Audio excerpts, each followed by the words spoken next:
Good afternoon. My name is Louie Marasigan and I'll be presenting my research entitled Impact of Job Satisfaction on Employee Turnover Intentions in Accounting Firms in the Philippines, Face-to-Face versus Work-from-Home Arrangement.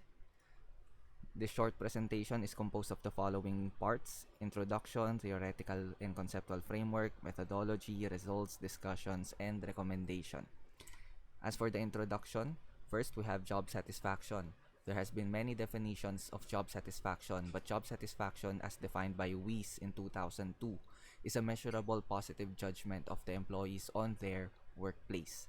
Next, employee turnover intentions refer to the mentality of the employee about leaving their current organizations, and numerous scholars have been attracted to studying this area for several years, with some of the earliest dating back in 1906. Uh, Next, we will lead into the framework. This study is grounded by Herzberg's two-factor theory, meaning as job satisfaction goes up, people are more motivated and will lead into lower or should lead into lower employee turnover intentions, and the opposite should be also true. Okay? We all know that the COVID-19 pandemic has led businesses or forced businesses into shifting from the traditional face-to-face work setup into the work-from-home setup. Therefore, this is the conceptual framework for this study. First, the independent variable, the job descriptive index, which is composed of pay, promotion, co-workers, supervision, and work, and is believed to have an impact or an effect on the mediating variable, which is job satisfaction. Next, the job satisfaction mediating variable will be tested on its effect on the dependent variable, which is employee turnover intention.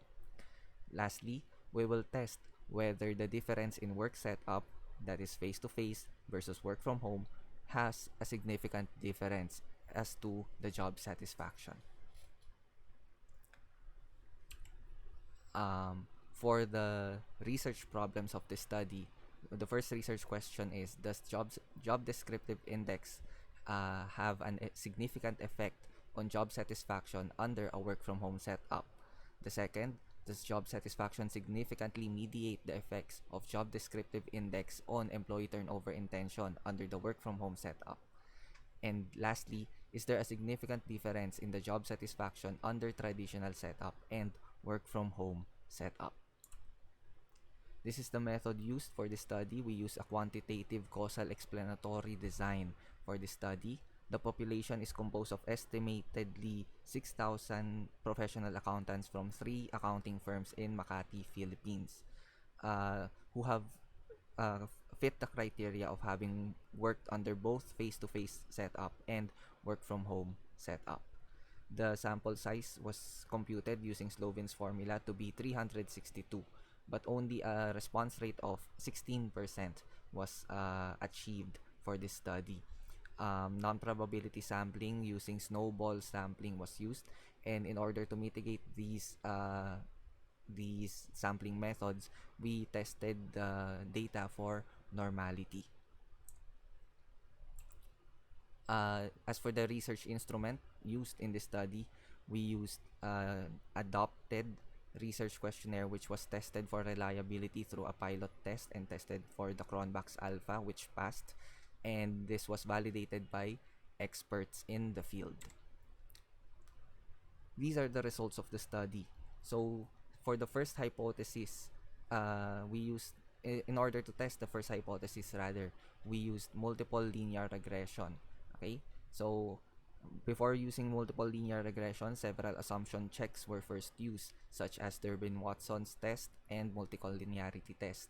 All of the assumption checks used passed. Therefore, the multiple linear regression was used. A significance value of 0.017 was achieved.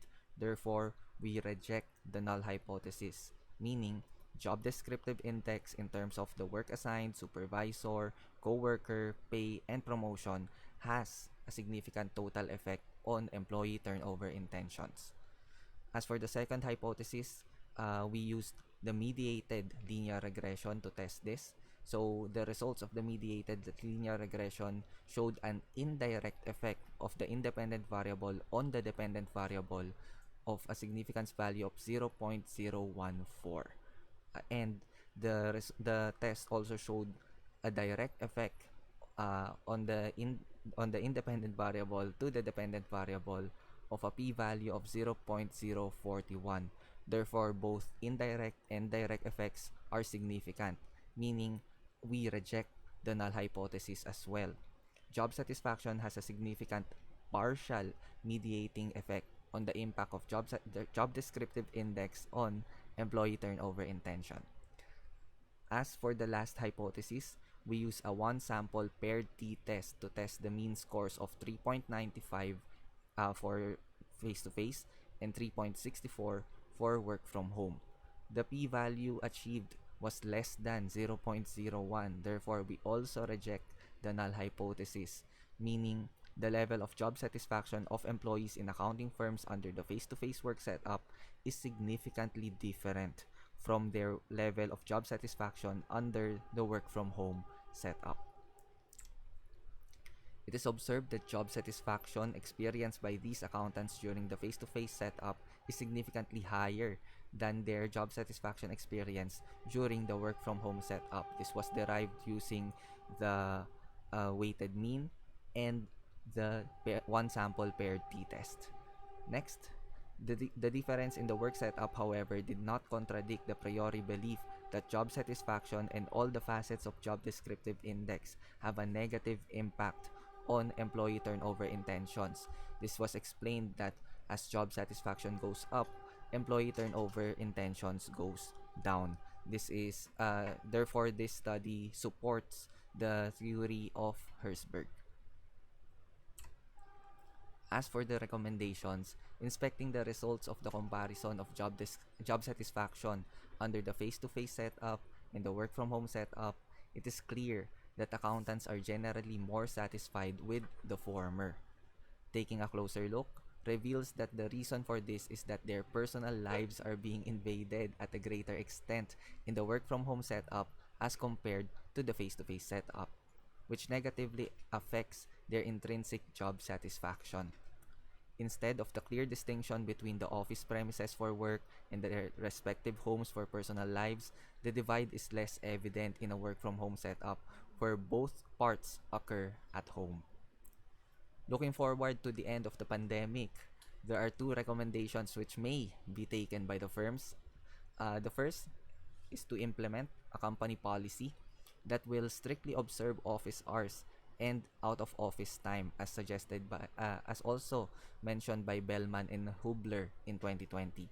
This recommendation will be necessary if the firm is seeking to continue its implementation of work from home setup in the long run, even after the pandemic.